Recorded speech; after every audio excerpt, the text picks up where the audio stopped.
கவனிங்க, இன்றையிலேருந்து பார்க்க போறோம் சபை இயல். ஏற்கனவே சொன்னேன், ஆண்டவரை பத்தி படிச்சோம்னா இறை இயல், மனுஷனை பத்தி படிச்சோம்னா மனித இயல். மூன்றாவதாக திருச்சபையை பத்தி என்ன பண்ண போறோம், படிக்க போறோம். அவன் ஆர்டரா வரேன்னா பதில் இதுதான் சொல்லுது. சபை இயலை குறித்து என்ன பண்ண போறோம், சிந்திக்க போகிறோம். முதலாவதாக திருச்சபை என்பது முழுக்க முழுக்க தேவனுடையது. என் சபை அப்படின்னு ஆண்டவர் சொல்றார். அதை கட்டுனது யாரு அப்படின்னா ஆண்டவர். மத்தேயு சுவிசேஷ புத்தகம் 16வது அதிகாரம் 18வது வசனம். ஆண்டவராகிய இயேசு கிறிஸ்து சொல்றாரு, சபையை கட்டுவதற்கு முன்பாக பேதுருவை பார்த்து சொல்றாரு, மேலும் நான் உனக்கு சொல்லுகிறேன், நீ பேதுருவாய் இருக்கிறாய், இந்த கல்லின் மீது என் சபையை, அதுல கோடுபட வேண்டியதுன்னா என் சபையை நான் கட்டுவேன். சபை யாருடையது? தேவனுடைய. அதை முதல் மனசை வச்சுக்கணும். சபை என்பது தனி நபருடையது அல்ல. சபை என்பது உலகத்தினுடையதும் அல்ல. சபை என்பது தேவனுடையது. வசனம் சொல்லுது, என் சபை. அதை யார் கட்டுவேன்? நான் கட்டுவேன். அந்த கட்டுவேன் அப்படிங்கிற வார்த்தை தொடர் செய்கையை குறிக்கிற ஒரு வார்த்தை, இலக்கண வார்த்தை. தொடர்ந்து இன்னைக்கும் கட்டிட்டு இருக்கார். கடவுள் பூமியிலே ஒரு காரியத்தை செய்து கொண்டே இருக்கிறார். தொடர்ச்சியாக அவருடைய சபையை என்ன பண்ணிட்டு இருக்காரு? கட்டி கொண்டே இருக்கிறார்.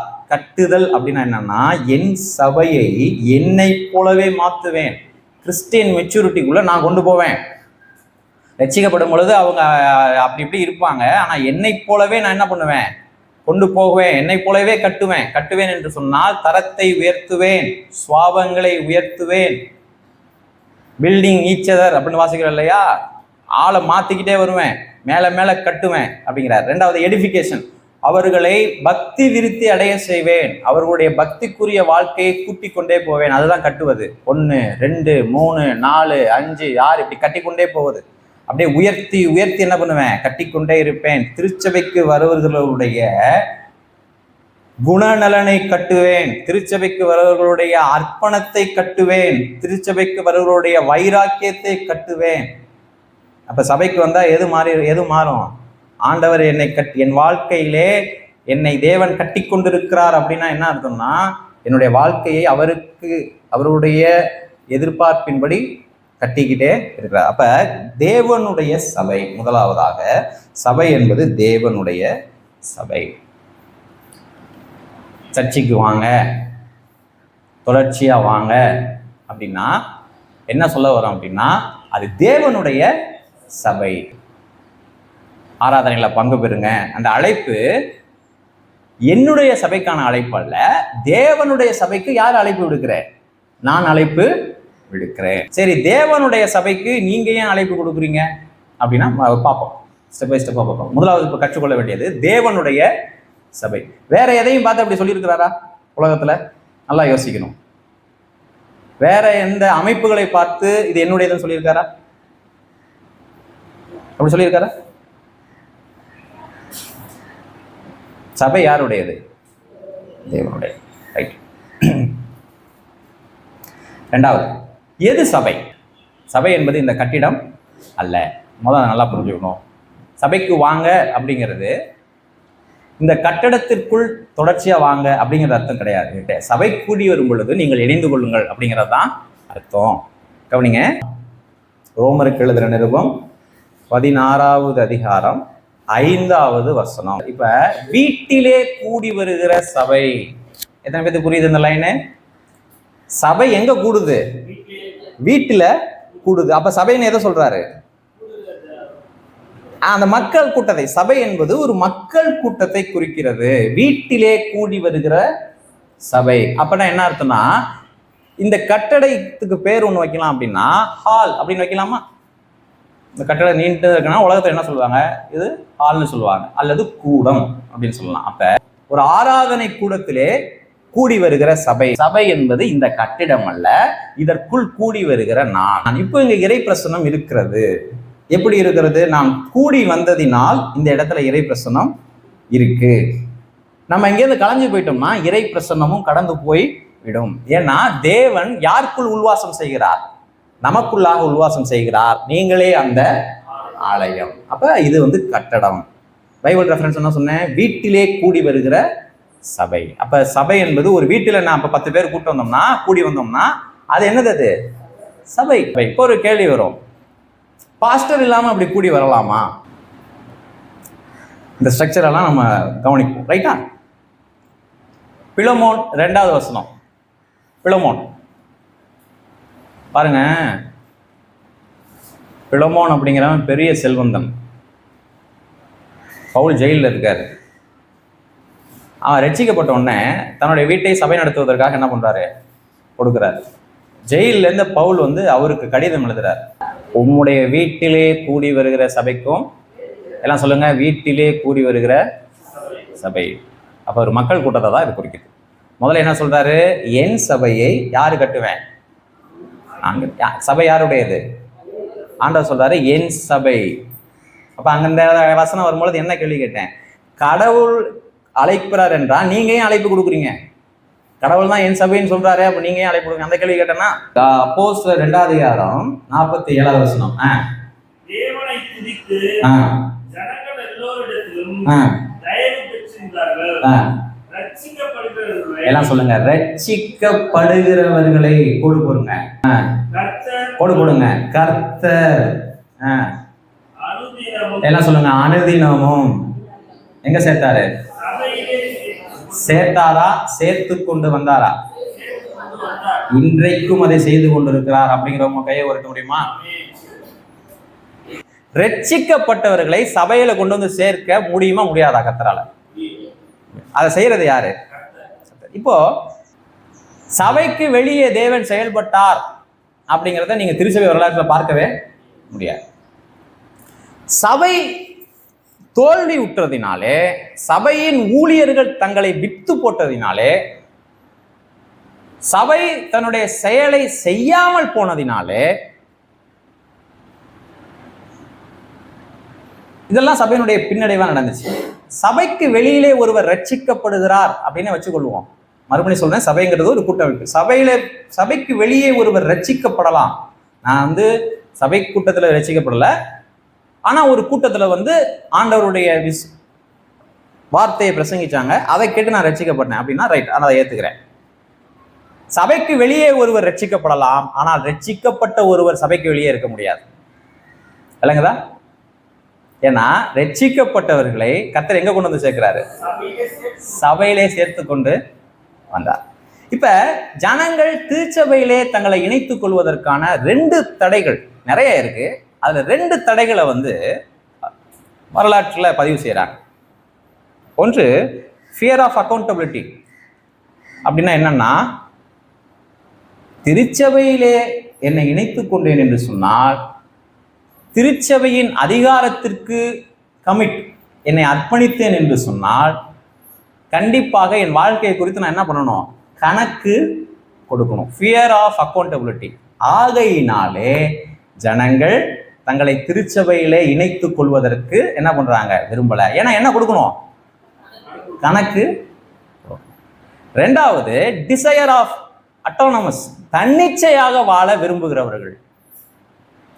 நான் என்ன வேணாலும், நான் எப்படி வேணாலும் என்ன பண்ணுவேன்? இருப்பேன். இங்க வந்தா அது செய்யாத, இதை செய்யாத, அப்படி பேசாத, இப்படி பேசாத, எங்க போன, எங்க வந்த, இதை இப்படி செய்யலாமா, இப்படி செய்யணுமே. அப்ப என்னங்க இது? நான் என் வாழ்க்கையை நான் வாழணும் அப்படி நினைக்கிற நபர்களும் திருச்சபையோடு தங்களை என்ன பண்ணல? இணைத்து கொள்ள மாட்டாங்க. இதுதான் மனிதனுக்கு இருக்கிற மிகப்பெரிய பிரச்சனை. அவங்க வேலைக்கு போவாங்க, சர்ச்சைக்கு வந்துட்டே இருப்பாங்க, ஞானஸ்தானம் எடுக்க மாட்டாங்க. ஏன்னா அவங்களுக்கு நல்லா தெரியும் மனம் திரும்ப மாட்டாங்க. ஏன்னா மனம் திரும்பினா என்ன கொடுக்கணும்? கடவுள் கணக்கு கொடுக்கணும். ஞானஸ்தானம்னா என்ன பண்ணணும்? அந்த அக்கௌண்டபிலிட்டிக்குள்ள வர மாட்டாங்க.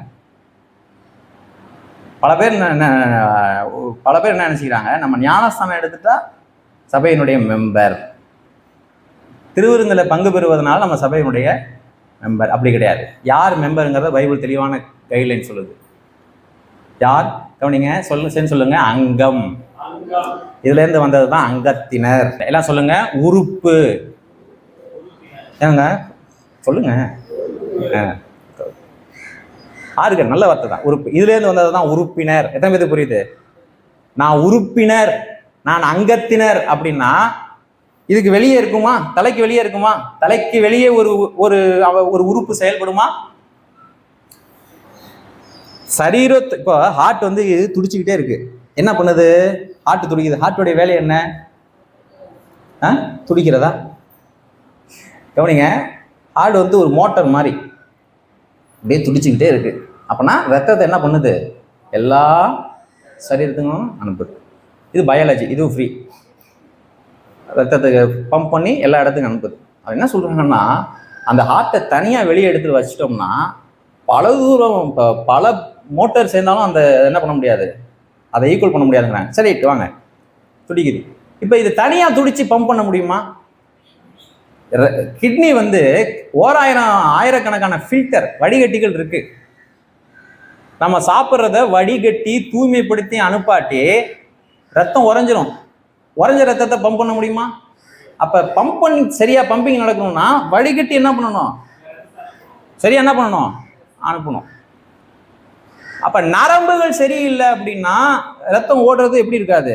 தேங்கி அங்கங்கே நின்றும். அதனால தான் நிறைய பேருக்கு கால் வீங்கும். கால் வீங்கிறதுக்கு காரணம் என்னன்னா, காலில் இருக்கிற நரம்புகள் வயசானதுக்கு அப்புறம் தளர்வடைஞ்சிரும், வயசானதுக்கு அப்புறம் உடஞ்சிரும். அப்போ அதனால ரத்தம் போக்குவரத்து கம்மியாயிடும். என்ன சொல்ல வரேன்? ரத்தத்தை சரியாக இயக்கணும், ஹார்ட் சரியாக இருக்கணும்னா கிட்னி சரியாக ஃபங்க்ஷன் ஆகணும். கிட்னி சரியாக ஃபங்க்ஷன் ஆகணும் அப்படின்னா நரம்புகள் எப்படி இருக்கணும்? சரியாக இருக்கணும். நீங்கள் என்ன சொல்ல வரேன்னா, எல்லா உறுப்புகளும் ஒருமித்து தான் இயங்க முடியும். தலை இல்லாமல் என்ன பண்ண முடியாது? இயங்க முடியாது. ஒரு சரீரம் இன்னொரு சரீரம் தனித்து இயங்க முடியாது. உறுப்பினர் புரியுதா? அங்கத்தினர் புரியுதா? தலையோடு இணையாத அவயமே இருக்க முடியாது. அருமையானவர்களே, உங்களுக்கு புரியணும் தான் சொல்கிறேன். இதை விட்டு வெளியே சில தகவல் கொடுக்குறேன், நீங்கள் நினைக்க வேண்டாம். எத்தனை பேருக்கு தெரியும் நாய் கடிக்கு மருந்து இல்லைன்னு? உங்களுக்கு கையில் தூக்க முடியுமா? ராபிஸ் வந்துச்சு அப்படின்னா, அந்த வைரஸ் வந்துச்சுன்னா அதுக்கு என்ன கிடையாது? மருந்து கிடையாது. நீங்கள் அது என்ன பிரச்சனைனா, ஏன் மருந்து இல்லைன்னு சொல்கிறாங்கன்னா, எனக்கு வந்து நெஞ்சு வலி வந்தோடனே ஒரு மருந்து கொடுக்குறேன். அந்த மருந்தை நேராக மூளை தான் ப்ராசஸ் பண்ணும். மூளை ப்ராசஸ் பண்ணி இது நெஞ்சு வலிக்கான மருந்து, அதை எங்கே அனுப்பு? ஹார்ட்டுக்கு அனுப்பு. அடுத்தது என்னுடைய கட்டை விரல் ஃப்ராக்சர் ஆயிடுச்சு, டாக்டர் கால்சியம் மாத்திரை கொடுக்குறாரு. டக்குன்னு அந்த மூளை தான் வாங்கி இது கால்சியம் வருது. உடம்புல எந்த இடத்துல உடஞ்சிருக்கு? காலில் உடஞ்சிருக்கு. எங்கே அனுப்பணும்? அதை கால் விரல். இதெல்லாம் செய்கிறது யாரு? உள்ள நீங்கள் உங்கள் கண்ணில் தலை முடி கொட்டுது அப்படின்னு நீங்கள் மாத்திரை போட்டிங்கன்னா கூட எதுதான் வாங்கும்? ஃபர்ஸ்ட் மூளை வாங்கி என்ன பண்ணும்? இப்ப நாய்க்கடிக்கான அந்த வைரஸ் நேரா பாதிக்கிறதே மூளையை தான். இப்ப ஊசி போடும் போது என்ன ஆகும்? மூளை ஃபங்க்ஷன் ஆகல, ஏன்னா மூளை பாதிக்கப்பட்டுருச்சு. ஊசி போட்டப்ப வேலை செய்யுமா? இப்ப ஏன் நாய்க்கடிக்கு மருந்து இல்லை? நேரடியா அந்த வைரஸ் எதை பாதிச்சிருது? மூளையவே பாதிச்சதுனாலதான் மருந்து வேலை செய்யாதங்கிறதுனால மருந்து இல்லை. ஏன்னா நேரம் எதை அடிக்கிறது? மூளை அடிக்கிறது. என்ன சொல்ல வரேன்? தலை யாரு? கிறிஸ்து. தலையோடு இணைக்கப்பட்ட ஒரு அங்கத்தை சரி செய்ய முடியுமா? முடியும். திருச்சபையில அங்கம் வகிக்கிற ஒரு பெண் என்னிடத்துல வந்து ஃபுல் மெம்பர், நான் சொல்றது இப்போ அங்கம்னா ஃபுல் மெம்பரை சொல்றேன். என்னங்க ஃபுல் மெம்பர் ஆஃப் மெம்பர்னு இருக்காங்களா? இருக்காங்க. சொல்றேன். ஒரு எனக்கு நான் சும்மா ஒரு 5 இதை சொல்றேன், ஞாபகம் வச்சுங்க. தமிழகத்தை கேட்காதீங்க. ஒன்று ஃபுல் மெம்பர்னு ஒருத்தங்க இருக்காங்க, ரெண்டாவது டியூயல் மெம்பர்னு இருக்காங்க, மூணாவது ஃப்ளோட்டிங் மெம்பர், நாலாவது இன்ஆக்டிவ் மெம்பர், அஞ்சாவது எக்ஸ் மெம்பர். இப்படி போய்கிட்டே இருக்கும். ஃபுல் மெம்பர் தான் சபையினுடைய அதிகாரத்திற்கு தங்களை அர்ப்பணித்தவர்கள், தேவனுடைய மனிதனுடைய அதிகாரத்துக்கு தங்களை அர்ப்பணித்தவர், வேதாகமத்தின் அதிகாரத்தில் தங்களை அர்ப்பணித்தவர். அப்படி அது தெரிஞ்சிருச்சு, அந்த அதிகாரத்துக்கு தங்களை கொடுத்துருக்காங்கன்னா அவங்க மேலே அதிகாரம் செலுத்தலாம், அதிகாரம் செலுத்தி தான் ஆகணும். சரி, இப்போ என்ன சொல்ல வரேன்னா, ஒரு சகோதரி வந்து ஃபுல் மெம்பர், இப்போ நான் சொல்ல போகிறது ஃபுல் மெம்பர், ரைட்? கவனிங்க. இப்போ ஒரு ஃபுல் மெம்பர், அந்த சகோதரி வந்து அவருடைய வீட்டுக்காரன் ஃபுல் மெம்பர். என்னுடைய கணவர் என்னை நேசிக்கவே மாட்டேங்கிறார் அப்படின்னு சொல்கிறார். அப்போ அடுத்த கேள்வி, அதை சரி பண்ண முடியுமா முடியாதா? எப்போ முடியும்? அவங்க ஃபுல் மெம்பராக இருக்கும்போது தான் முடியும். அப்போ அடுத்த கேள்வி நான் என்ன கேட்பேன்னா, அவர் தேவனை நேசிக்கிறாரா? ஃபுல் மெம்பராக இருக்கிறவங்க நிபந்தனையே இல்லாமல் தேவனை நேசிக்கிறதுனால கண்டிப்பாக அவங்க மனைவியை நேசிக்க வைக்க முடியும், அந்த கரெக்ஷனை கொண்டு வர முடியும், அது செய்ய முடியும். வீட்டுக்காரோட பிரச்சனை, மனைவி பிரச்சனை. தேவனை அந்த மனிதன் நேசிக்காத வரைக்கும் பிரச்சனையை நேவிகேட் பண்ணவே முடியாது. இதுதான் பிரச்சனைன்னு அந்த மனுஷனால் என்ன பண்ண முடியாது, கண்டுபிடிக்க முடியாது. பாருங்க, அக்கம் பக்கத்துல எல்லாம் பிரச்சனை, பாஸ்டர் கூட பிரச்சனை. பிரச்சனைக்கு இவங்க ஒரு காரணத்தை புரிஞ்சிருப்பாங்க, ஆனா உண்மையான பிரச்சனையை இவங்களால என்ன பண்ண முடியாது, கண்டுபிடிக்க முடியாது. ஏன்னா உண்மையான பிரச்சனைங்கிறது பாவம். உண்மையான பிரச்சனை என்ன? தேவனை ஏற்றுக்கொள்ளும் பொழுது என்ன ஆகுதுன்னா, கரெக்டா என்ன பண்ணுவாரு, பாவத்திற்கான உண்மையான உண்மையான அடிப்படை ஆதாரத்தை கொண்டு வந்து காமிப்பார். இந்த பருப்பா இதுதான். அதற்கு அப்புறம் அதை டீல் பண்றது ஈஸி. கணவனுக்கு நிபந்தனை இல்லாமல் தன்னுடைய மனைவி என்ன பண்ணணும், கீழ்ப்படியணும். அதனால பைபிள்ல சேர்ந்து வரும், கிறிஸ்துவுக்கு கீழ்ப்படிகிறது போல யாருக்கு கீழ்ப்படியணும் சொல்லுங்க. ரட்சிக்கப்பட்டவர்களை எங்க கொண்டு வந்து சேர்க்கிறாரு, சபையில கொண்டு வந்து சேர்க்கிறாரு. சபையில சேர்த்தாருன்னா என்ன அர்த்தம்னா, ஒரு அதிகாரத்திற்கு கீழ் வராங்க. சபையில சேர்க்கிறவங்க எல்லாம் பர்ஃபெக்டா இருக்கணும் அவசியம் இல்லை, ஆனா அவங்கள பர்ஃபெக்ட் ஆக்க முடியும். அப்ப என்ன பண்றாரு கடவுள் அப்படின்னா, அதற்கென்று ஒரு மனிதனையே உண்டு பண்ணுகிறார். கொலேசியருக்கு எழுதின நிருபம் 1ஆம் அதிகாரம் 26வது வசனம். உங்கள் பொருட்டுன்னு சபையை பார்த்து சொல்றாரு. பேசுறது ஒரு ஊழியக்காரர். உங்கள் பொருட்டு தேவனால் எனக்கு அளிக்கப்பட்ட, எல்லாம் சொல்லுங்க, உத்தியோகம். எல்லாம் சொல்லுங்க, உத்தியோகம். இதுதான் உங்களுக்கு வேலையா? ஆமா. யாரு கொடுத்தது அந்த உத்தியோகத்தை? யாரு கொடுத்தா? யாருக்காக கொடுத்தாரு அந்த வேலை? எனக்காக கொடுத்தாரா? கொஞ்சம் பொழைச்சிட்டு போப்பா, உனக்கு எந்த வேலையுமே கிடைக்கல, ரொம்ப நாளாக ஜெபம் பண்ணிட்டு இருக்க, நான் ஒரு வேலை போட்டு தரேன் உனக்கு அப்படின்னு பயோடாட்டா வாங்கிட்டு கொடுத்தாரா? யாருக்கு வேலை? யாருக்காக ஏற்படுத்தப்பட்டது? சபைக்காக ஏற்படுத்தப்பட்டது. அப்ப இதுல வேலை பார்க்கும்போது யாருக்காக வேலை பார்க்குறேன்? உங்களுக்காக தான் வேலை. சர்ச்சைக்கு வாங்க இதே வேலையா போச்சுங்க. ஆமா, இதே வேலை தான். வேற என்ன வேலை மாற்றி சொல்ல முடியுமா?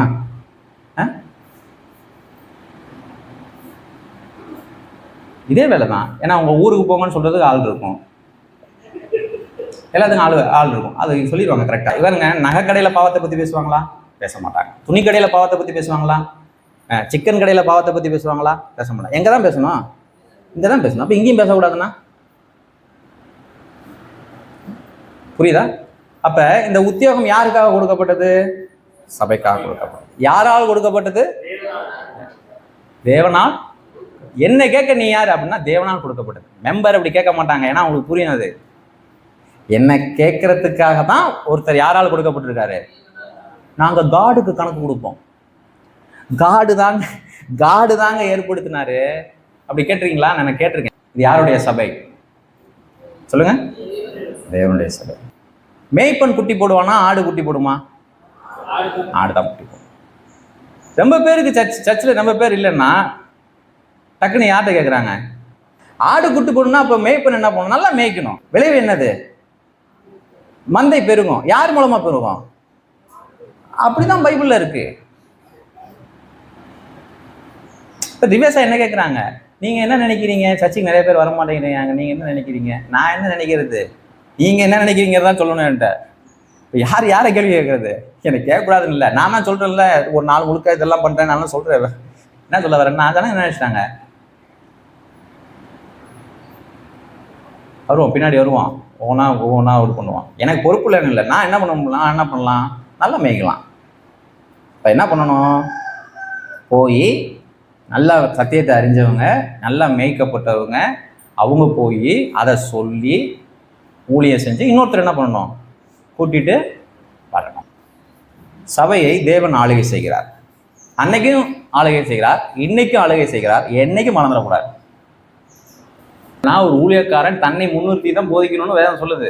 அனனியா சப்பிரா, புருஷன், கணவன், மனைவி, ரைட்? அவர் வீட்டுக்கு போய் வாசிச்சு பாருங்க. பக்கத்தில் சொல்லுங்க. பொய் தான் சிஸ்டர் சொன்னாங்க. பக்கத்தில் சொல்லுங்க. இங்கிட்ட சொல்லுங்க. பொய் தான் பிரதரை சொன்னாங்க. யார்கிட்ட சொன்னாங்க? பேதுருக்கிட்ட சொன்னாங்க. நிறைய பேர் பயப்படுறாங்க. எங்க வருது? 5ஆம் அதிகாரம் வாங்க. இது கிவிங்கை பத்தி பேசுறது கிடையாது. இது கிவிங்கை பத்தி பேசுறது கிடையாது. அது இரண்டாவது. முதன்மை என்னன்னா, தனக்கு திருச்சபையிலே பேர் உண்டாகணும். திருச்சபையிலே நான் நிறைய கொடுக்குற ஆள் அப்படின்னு திருச்சபையில எல்லாத்துக்கும் தெரியணும். அதுதான் உங்களுடைய மனப்பான்மை. ரெண்டாவது எல்லாரும் வித்து என்ன பண்ணாங்க, கொடுத்தாங்க. இவங்க தங்களுக்குள்ள ஒரு பங்கை வச்சுக்கிட்டாங்க. என்ன வேதம்னு சொன்னாங்கன்னா அவங்க வச்சுக்கிட்டது கூட தப்பு இல்லை, ஆனால் அதை மறைச்சிட்டாங்கிறது தான் இங்க பிரச்சனை. பேதுரு அவனை நோக்கி, அனனியாவே, நிலத்தின் கிரயத்தில் ஒரு பங்கை வஞ்சித்து வைத்து பரிசுத்த ஆவியின் இடத்திலும் பொய் சொல்லும்படி சாத்தான் உன் இருதயத்தை நிரப்பினது. அந்த பரிசுத்தாவின் இடத்துல போய் சொன்னாலும் கொடுங்க. அதை விற்கும் முன்னே அது உன்னுடையதா இருக்கவில்லையா? அதை விற்ற பின்னும் அதன் கிரயம் உன் வசத்தில் இருக்கவில்லையா? நீ உன் இருதயத்தில் இப்படிப்பட்ட எண்ணம் கொண்டது என்ன? நீ மனுஷரிடத்தில் தேவனிடத்தில் பொய் சொன்னாய். யார்கிட்ட சொன்னாங்க பொய்? தேவனிடத்துல பொய் சொன்னார். ஆனால் ஆக்சுவலா யார்கிட்ட சொன்னாங்க? பாஸ்டர்கிட்ட. என்ன ஆச்சு? அனனியா அந்த வார்த்தைகளை கேட்கவே விழுந்து ஜீவனை இவைகளை கேள்விப்பட்ட யாவருக்கும் என்ன உண்டாச்சு? பயம் உண்டாயிடுச்சு. இதை கேட்கும் பொழுது இறக்க போறாங்க, அது யாருக்கே தெரியாது, பேதுருக்கே தெரியாது. நல்லா புரிஞ்சுக்கணும். சபையை ரூல் பண்றது யாரு? இந்த சபையை ரூல் பண்றாரா கர்த்தர்? ஆமா, ரூல் பண்றாரு. எனக்கு நல்லா தெரியும். சின்ன சபை தான். இந்த சபையை ரூல் பண்றாரா? ஆமா, ரூல் பண்றாரு. இந்த கேட்டுக்குள்ள ஒருத்தர் நுழையவும் முடியாது, நுழைஞ்சு இருக்கவும் முடியாது, வெளியே போக முடியாது. ஆண்டவர் சித்தம்லாம் என்ன பண்ண முடியாது. சபையை ரூல் பண்ணுறாரா எனக்கு நல்லா தெரியும். அதனால தான் அவர் ரூல் பண்ண விட்டு அமைதியாக இருக்கும். ஏன்னா எனக்கு ரூல் பண்ண தெரியாது. அவரை ரூல் பண்ண விட்டு என்ன பண்ணோம்? அமைதியாக இருக்கும். வேடிக்கை தான் பார்ப்போம். மூவ் பண்ணாதன் பாரு, மூவ் பண்ணக்கூடாது. வாங்காதன் பாரு, வாங்கக்கூடாது. சொல்லாதன் பாரு, சொல்லக்கூடாது. ரைட்டா? சபையை யார் ரூல் பண்ணுறா? ஒரு நாள் மறந்துடக்கூடாது. 5 பேர் ஒரு ஓலை குடிசையில் கூடி வராங்க, அந்த சபையை ரூல் பண்ணுறது யாரு? மறந்துடக்கூடாது. கமிட்டியே இல்லை, அந்த சபையை ரூல் பண்ணுறது யாரு?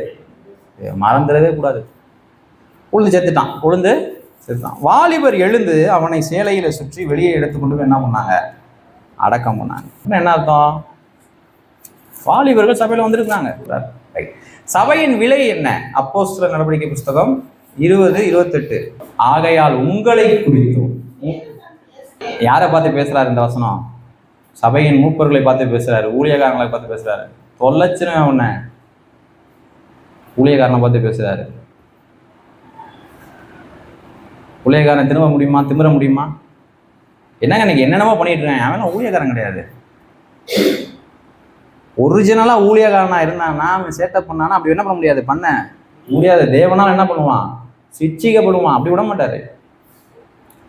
இன்னைக்கு பெரும்பாலும் யாரும் ஊழியக்காரன் கிடையாது. ஆனால் தேவன் தலையிடவே மாட்டார். அதனால தான் ஆட்டம் போட்டுட்டு இருக்காங்க. நீங்கள் என்ன கடவுளுடைய சபையில் இப்படிலாம் நடக்குது, கடவுள் பார்த்துக்கிட்டே இருக்காரு. அது கடவுளுடைய சபைன்னு உங்களுக்கு யார் சொன்னது? இந்த ஆட்டம் போடுறாங்களே, இது பார்த்துட்டு தானே இருக்காரு. பார்த்துட்டு தான் இருக்காரு. ஏன் தலையிட மாட்டாரு? சபையை காட் கடவுள் எதை ரூல் பண்ண மாட்டார்? உலகத்தை ரூல் பண்ண. உலகத்தை ரூல் பண்ணுறது யாரு? சொல்லுங்க பிசாசு. ஆனால் எல்லாமே செய்ய முடியுமானா எல்லாமே செய்ய முடியாது. கடவுள் ஓவர் ரூல் பண்றாரு. உலகத்தை என்ன பண்றாரு? ஓவர் ரூல் பண்றாரு. ஆனா ஆக்சுவலா ரூல் பண்றது யாரு? பிசாசு. தேவன் தம்முடைய சுய ரத்தத்தினாலே, அவருடைய ஓன் பிளட், சுய ரத்தத்தினாலே சம்பாதித்து கொண்ட. எல்லாம் சொல்லுங்க, சம்பாதித்து அப்படின்னா என்ன அர்த்தம்? சம்பாதிச்சுட்டே இருக்காரா? சம்பாதித்து கொண்டவா? வாங்கிட்டார் முழுசா. சம்பாதித்து கொண்ட. எல்லாம் சொல்லுங்க, தமது சபை. பைபிள்ல இருக்கா?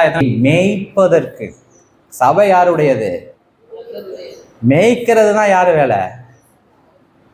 மேய்ப்பதற்கு பரிசுத்த ஆவி உங்களை கண்காணிக்கிற இடத்துல கொடுங்க. மேய்ப்பதற்கு அப்படிங்கிற இடத்துல கொடுங்க. 2 விதமான உத்தியோகம் அங்கே சொல்லப்பட்டிருக்கு. ஒன்று என்ன? மேய்ப்பது. இன்னொன்று என்னது? கண்காணிக்கிறது. அபத்திராசிங்க. மந்தை முழுவதையும் குறித்து என்ன பண்ற? எல்லாம் சொல்லுங்க. யார்கிட்ட சொல்றாரு? யாருக்கு எச்சரிக்கையா இருக்கணும்? யார் எச்சரிக்கையா இருக்கணும்? பாஸ்டர். யாருக்கு? மந்தை முழுவதையும் என்ன பண்ணணும்? என்னையே தாங்க குத்தி காட்டிட்டு இருக்காரு. இல்ல, முழு கரோட பத்தியும் நான் என்ன பண்ணேன்? எச்சரிக்கையா தான் இருக்கேன். No favouritism. அப்படி ஃபேவரட்டிசம் கிடையாது. 5 வருஷம் மெம்பரு அவங்க முக்கியமா? 5 வருஷம் மெம்பர் அது ஒரு தகுதியா? கிடையாதுங்க. எல்லாரும் முக்கியம் அப்படின்னா என்ன அர்த்தம்? ஒவ்வொருத்தரும் முக்கியம். எங்க பாஸ்டருக்கு நான் முக்கியம் அப்படின்னு ஒவ்வொருத்தரும் சொல்லலாம். அப்படி ஒவ்வொருத்தரும் சொல்லலாம். பாருங்க, முழு சபையை குறித்து யாருக்கு இருக்கணும் எச்சரிக்கை? பாஸ்டருக்கு முழு சபையை குறித்து எச்சரிக்கை இருக்கணும். இப்போ யாருடைய ரத்தத்தினால அதை சம்பாதிச்சாரு? அவருடைய ரத்தத்தினால சம்பாதிச்சார். 2 வேலை செய்யணும். ஒன்று என்ன பண்ணணும்? மேய்க்கணும். இன்னொன்று என்ன பண்ணணும்? கண்காணிக்கணும். அப்படின்னா என்ன அர்த்தம்? கவனிங்க, இது ஃப்ரீ. ஆடு மேய்க்கிறது கவனிங்க. ஆடு மேய்க்க விட்டுட்டேன், அது பாட்டு சாப்பிட்டுக்கிட்டே இருக்கு. என்ன சாப்பிடுங்கிறத கவனிக்கணும். டாக்டர்கிட்ட கொண்டு போனோம்னா என்ன சாப்பிட்டுச்சுன்னு தான் கேட்பாங்க. என்ன சாப்பிட்டுங்கிறத கவனிக்கணும். அப்புறம் ரோட்டுக்கு போயிடக்கூடாது. எங்கே இருக்குங்கிறத என்ன பண்ணணும்? எண்ணிக்கையை கவனிக்கணும். எண்ணிக்கை என்ன பண்ணணும்? கவனிக்கணும். இது மேய்க்கிறது. அடுத்தது கண்காணிக்க. 2யும் பண்ணணும். போதிக்கணும், உணவு கொடுக்கணும். அடுத்தது அதை செய்கிறாங்களான்னு என்ன பண்ணணும்? கண்காணிக்கணும். எப்படி கண்காணிப்பீங்க? நம்ம 2 மணி நேரம் பார்த்துக்கிறோம். எப்படி கண்காணிப்பீங்க? இந்த ஸ்ட்ரக்சரில் கண்காணிக்க முடியாது. இப்போ நான் உங்களுக்கு டீச்சராக தான் இருக்க முடியும், பாஸ்டராக இருக்க முடியாது. இந்த ஸ்ட்ரக்சரே அப்படி. நாங்கள் யாருன்னு உங்களுக்கு தெரியுமா? அப்போ நீங்கள் ஒரு கேள்வி என்கிட்ட எழுப்பலாம். எங்கள் நிலைமை உங்களுக்கு தெரியாது பிரதர், நீங்கள் 1000 பேசலாம். இப்போ நான் ஒரு கேள்வி கேட்குறேன். கரெக்ட், உங்கள் நிலைமை எனக்கு தெரியாது. அதுக்கு யார் காரணம் சொல்லுங்கள்? இன்னைக்கு சபை அதான் சொல்கிறேன், வித்தின் த லிமிட்ஸ் தான் செய்ய முடியும். ஞாயிற்றுக்கிழமையை வச்சு தான் நான் ஒரு அசம்ஷனுக்கு வர வேண்டியதாக இருக்குது.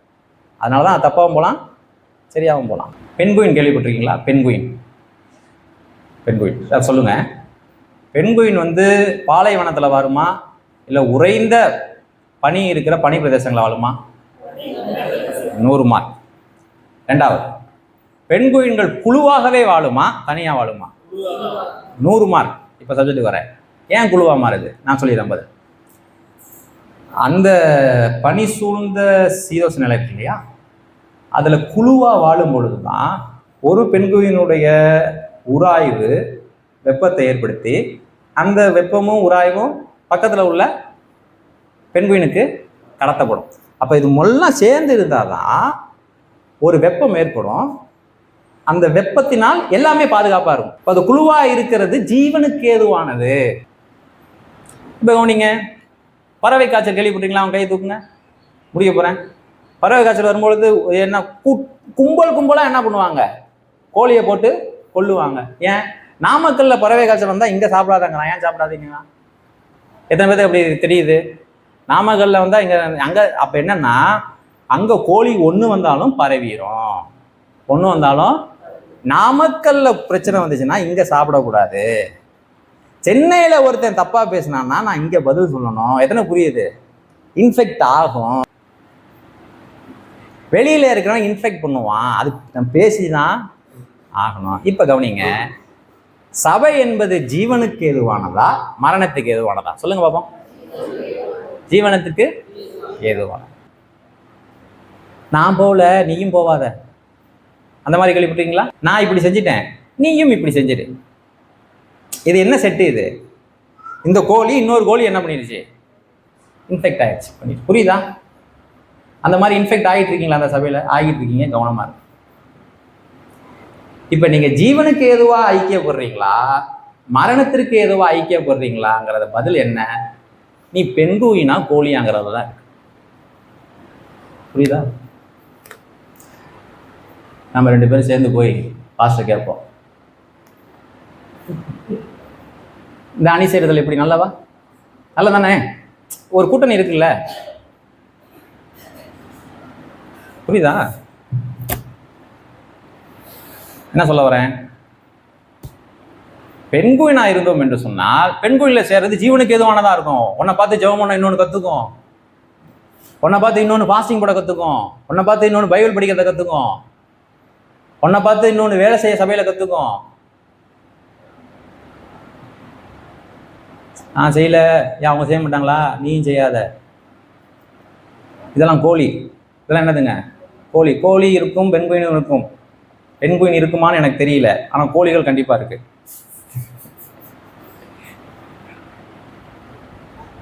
ஜாகிரதையாக இருக்கணும். புரியுதா? ஜாகிரதையாக இருக்கணும். அப்போ நீங்கள் கோழி மேய்க்கிறீங்களா ஆடு மேய்க்கிறீங்களா? கோழியெல்லாம் மேய்க்க முடியாது. நான் மேய்ப்பேன், எதை மேய்க்க அழைக்கப்பட்டிருக்கேன்? கோழி அது பாட்டு போயிட்டு போகுது. சபை யாருடையது? உத்தியோகத்தை யாரு கொடுத்துருக்காரு? யாருக்காக கொடுத்துருக்கிறாரு? சபையை கட்டுறது யாரு? சபையை சிச்சிக்கிறது யாரு? தேவன். சபையை ரத்தம் கொடுத்து சொந்த ரத்தத்துல சம்பாதிச்சது யாரு? தேவன். சபையை வச்சு சம்பாதிக்க கூடாது.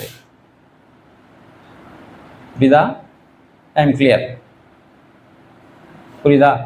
இப்ப ஒரு கேள்வி முடிப்போம். நீங்க பெண் கோயினா போலியான்னு கேட்டுங்க. இன்ஃபெக்ட் பண்றீங்களா? ஃபெலோஷிப்புங்கிறது என்ன நினைச்சுக்கிறாங்க? 4 பேர் சேர்ந்தாலே ஃபெலோஷிப் நினைச்சுக்கிறாங்க நம்ம ஊர்ல. ஐக்கியம்னா என்ன? 4 பேர் ஒன்னா இருந்தா ஃபெலோஷிப் நினைச்சுக்கிறாங்க. அது ஃபெலோஷிப் நினைச்சுக்கிறாங்க. அது ஃபெலோஷிப்பா? கிடையாதுங்க. ஜெபம் பண்ணுவோமா? எத்தனை பேர் பெண் கோயினை மறக்க மாட்டீங்க? சிக்கன் வாங்கினீங்கன்னா சிக்கனை மறக்கக்கூடாது. ஜெபம் பண்ணுவோமா? கண்களை மூடுவோம்.